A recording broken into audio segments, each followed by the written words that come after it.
ഇന്നലെ രാവിലെ UAE മൊത്തം മഞ്ഞ് മൂടി കിടക്കുമായിരുന്നു കേട്ടോ.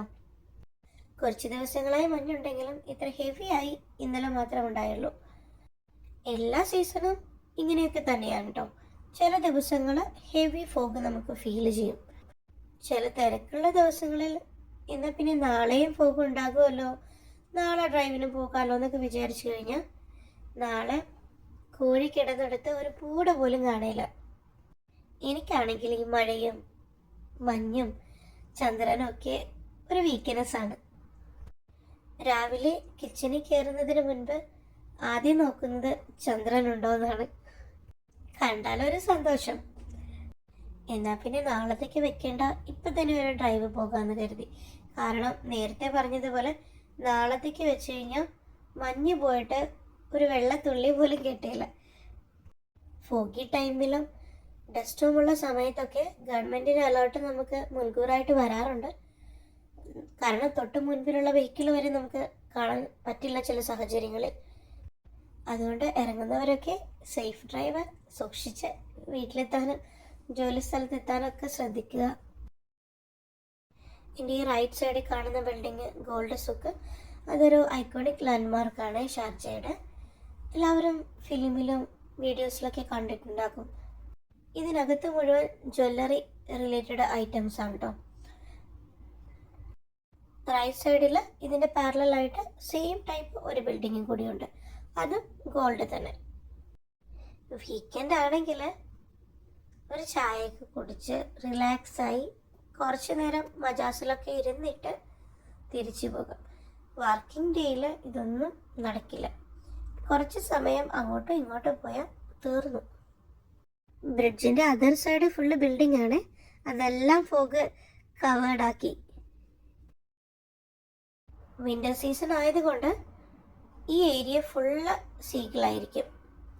എല്ലാ സീസണിലും ഞാൻ ഈ സീഗിളിനെ കാണാൻ ഇവിടെ വരാറുണ്ട് അതിരാവിലെ. എന്നെപ്പോലെ ഭ്രാന്തുള്ള ഒരുപാട് പേരുണ്ട് കേട്ടോ. എന്നെ മാത്രമല്ല, ഒരുപാട് പേരെ കാണാം രാവിലെ ഫുഡൊക്കെ ആയി വരുന്നത്. ഞാൻ ഒറ്റയ്ക്കല്ല കേട്ടോ ഇങ്ങനെയൊക്കെ അലഞ്ഞു തിരിഞ്ഞ് നടക്കുന്നത്. എൻ്റെ ഹസ്ബൻഡും കൂടെ കാണാം. പുള്ളിയാണ് എൻ്റെ സാരഥി. ഞങ്ങളധികം തിരക്കും ബഹളങ്ങളും ഒന്നും ഇഷ്ടപ്പെടാത്ത ആൾക്കാരാണ് കേട്ടോ. അതുകൊണ്ട് തന്നെ കുറച്ച് സൈലൻ്റ് ആയ ലൊക്കേഷൻസ് ആണ് പ്രിഫർ ചെയ്യാറ് എപ്പോഴും.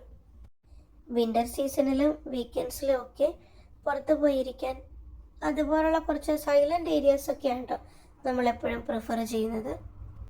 അന്വേഷിച്ച് നടന്ന് ഏതെങ്കിലുമൊക്കെ ലൊക്കേഷൻ നമ്മൾ കണ്ടുപിടിക്കും. ഒരു 2-3 ദിവസം നമ്മളവിടെ റിലാക്സായി പോയിരിക്കും. കുറച്ച് ദിവസം കഴിഞ്ഞ് നമ്മൾ ആ ഏരിയയിലേക്ക് ചെല്ലുമ്പോഴേക്കും അവിടെ ഒരു കല്യാണത്തിനുള്ള ആൾക്കാർ കാണും. എപ്പോഴും അങ്ങനെയാണ് സംഭവിക്കാറ്. ഇവിടെ പിന്നെ എല്ലാവരും വീക്കെൻഡിൽ ലൊക്കേഷൻ അന്വേഷിച്ച് നടക്കുന്നവരാണ്. കാരണം എല്ലായിടത്തും തിരക്കാണ്. തിരക്കില്ലാത്ത സ്ഥലങ്ങൾ ഇല്ല എന്ന് വേണം പറയാൻ. കാരണം വിൻ്ററിൽ എല്ലാവരും പൊതുവെ പുറത്തായിരിക്കും സമയം ചെലവഴിക്കുന്നത്. ഈ ലൊക്കേഷനൊക്കെ വിൻ്റർ ആണെങ്കിലും സമ്മർ ആണെങ്കിലും നിറയെ ആളുകളായിരിക്കും. ചുമ്മാ സംസാരിച്ചിരിക്കാനും എക്സസൈസിനും ഒക്കെ ആയിട്ട് ഒരുപാട് പേര് വരുന്നൊരു സ്ഥലമാണിത്. കണ്ടില്ലേ സീഗിൾ? ഇത് ഷാർജയുടെ എല്ലാ ഭാഗത്തും ഈ സീഗിളിനെ നമുക്ക് ലോണിൽ കാണാൻ പറ്റും. ഈ സീഗിള് ഒരുമിച്ച് പറക്കുന്നത് കാണാൻ നല്ല ഭംഗിയാണ്. ഇപ്പോൾ ഈ താഴെ ഇരിക്കുന്ന സീഗിൾസില്ലേ, ഇതിനെ നമ്മൾ പറത്തി വിട്ട് കഴിഞ്ഞാൽ ഇതിങ്ങനെ ഒരു റൗണ്ട് പോലെ നമ്മുടെ മുകളിൽ കൂടി ഇങ്ങനെ ചുറ്റിക്കൊണ്ടിരിക്കും. നമ്മൾ വിചാരിക്കും നമ്മുടെ തലയിൽ ഇപ്പോൾ വന്ന് തട്ടുന്നത്. ഈ ഒരു ഏരിയ മാത്രമല്ല, ഗോൾഡ് സെന്ററിന്റെ സെന്ററിൽ smile you are in Sharjah, അവിടെയൊക്കെ നിറയെ സീഗിൾ കാണും. ഫോഗിന്റെ തിക്നെസ് കണ്ടോ? ബിൽഡിംഗ് ഒക്കെ ജസ്റ്റ് കാണാം.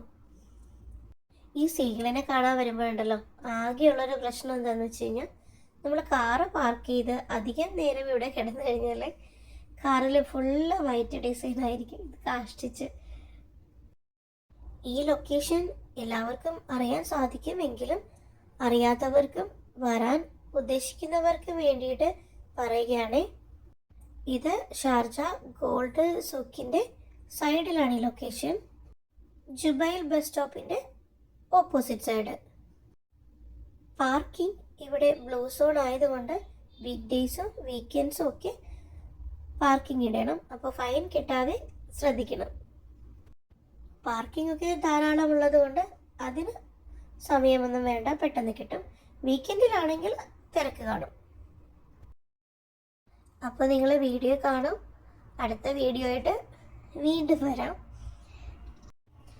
കാണുന്നവരെ സബ്സ്ക്രൈബ് ചെയ്യാൻ മറക്കരുത്. ലൈക്ക് ചെയ്യണം, ഷെയർ ചെയ്യണം. എന്തെങ്കിലും നിങ്ങൾക്ക് അഭിപ്രായമുണ്ടെങ്കിൽ കമൻറ്റിൽ രേഖപ്പെടുത്തണം. അപ്പോൾ വീണ്ടും വരാം. ഞാനൊരു മലയാളി ഫ്രം UAE.